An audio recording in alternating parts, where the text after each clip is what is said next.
I wanna go to church. Yeah, I wanna go to church.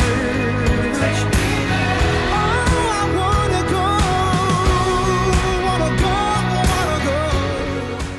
Hello, my friends. Dixie and I wanted to be able to give you a little bit of an update. We know a lot of people are asking questions right now about when we can get back together. And Yes. of course, the governor gave an update recently also about churches and what that means for phase one right now. And so we wanted to take just a couple of minutes and talk about it because the restrictions that they have are pretty extensive. And so we thought we would talk about it a little bit. Yes, so the first thing that the governor did say is that if you're able to stay virtual, they actually strongly encourage that during phase one. Right. But if you are to reopen, here are some restrictions. Number one, anybody who's above the age of 10, so 10 or above, has to wear a mask the entire time Yep. they are in the building.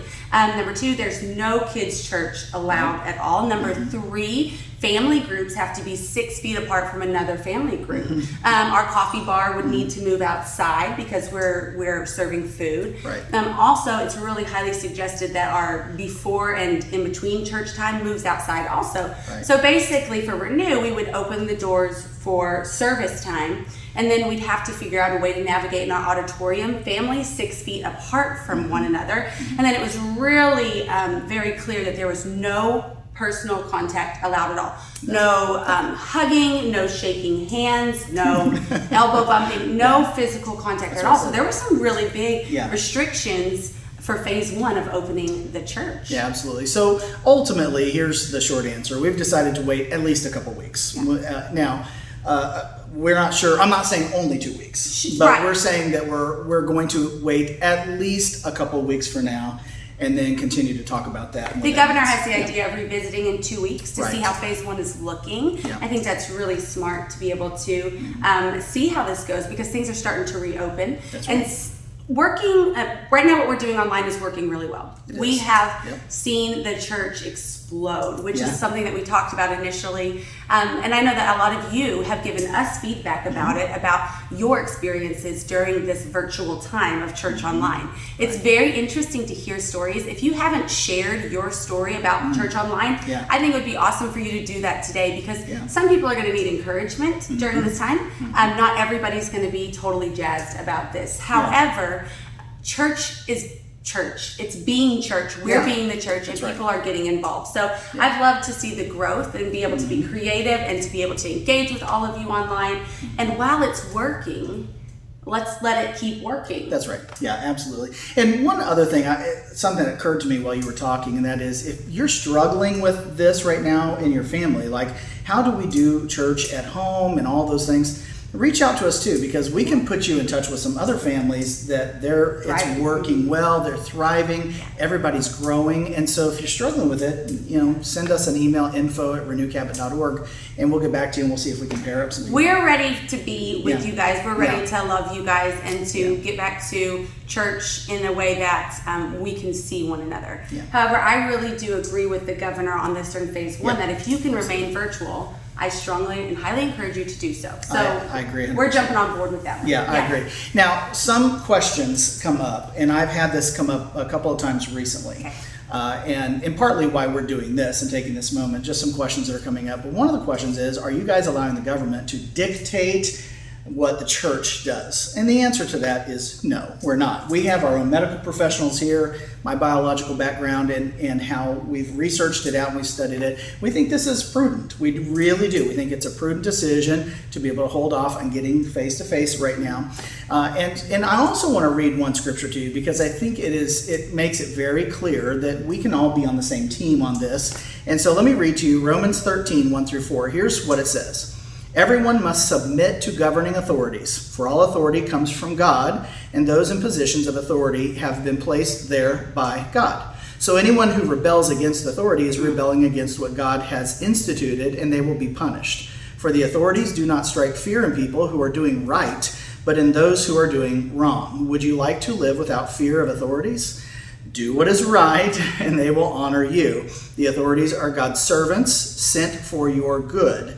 But if you're doing wrong, of course you should be afraid, for they have the power to punish you. They are God's servants sent for the very purpose of punishing those who do what is wrong. And so the idea is we can work together in this.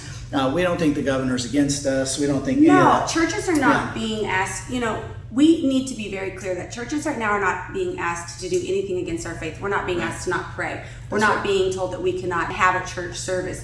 There's not a sense of persecution about this at all. No, I don't This think so. is what is prudent for the health and safety of our community. And so as long as we are on board and support our government in this way, that's what Christians are supposed to be doing right now, is not causing trouble for our government. And in fact, if anything, they're coming to us for insight and guidance. Yes. And that's continuing to happen, even here in Cabot. And that's really a beautiful thing. good. This really is an opportunity for us to pray together and work together. And so for me personally, I don't despise this season.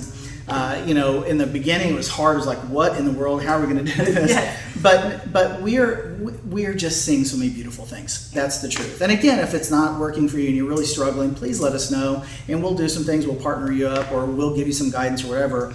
But I think there's a great opportunity for us to grow and to learn some things, because if we believe and trust that God is in control and that all things work together for good for those that love the Lord and are called according to his purpose. Guess what? We love the Lord. And we love the Lord and are called according to his purpose. And so I suspect that we won't necessarily see everything that he's up to right now. But just like most things in our lives, we get on the other side of it and look back. That's right. And so we'll be able to see what he's doing as we look forward into It'll be interesting to see how this all pans out. Guys, just please continue to pray for your leaders. I mean your leaders all the way from the president down to your leaders right here. Yeah. Because the decisions that we're making, it's a very interesting time. We've said this over and over. It's a very interesting time. Our best ideas, we have to trade them in for God's ideas all the time. But you guys are our number one concern, and the safety of our church and our families. We just love you guys that much. And so please continue to pray for all of us to have wisdom. And God is very clear that if you ask for wisdom, it will be given to you. So we continue together and separately to pray for wisdom on these ideas. I will say that we had a very good unite for this decision to be made. So I'm thankful for that. Yeah, absolutely. But again, if you guys are struggling, please let us know, because we're still, he's still your pastor. We're still your church, and we want to be able to help you through all the hard moments in your life. That's right. Even if we put you there.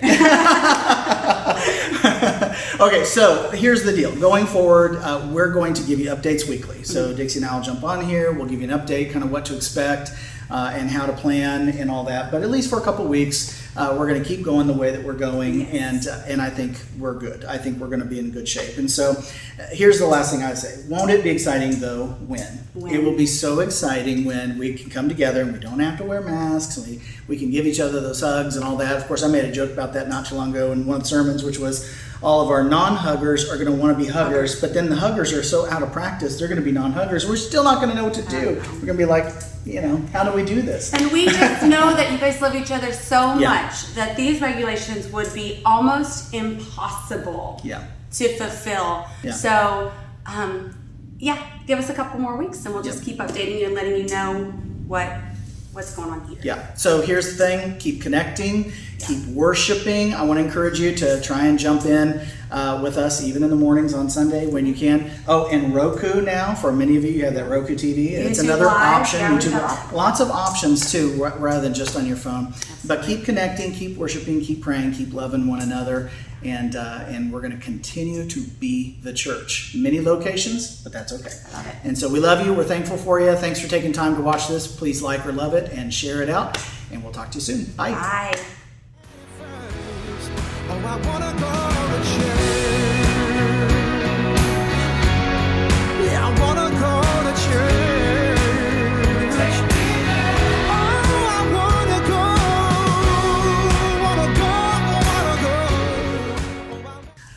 We can do it one more time.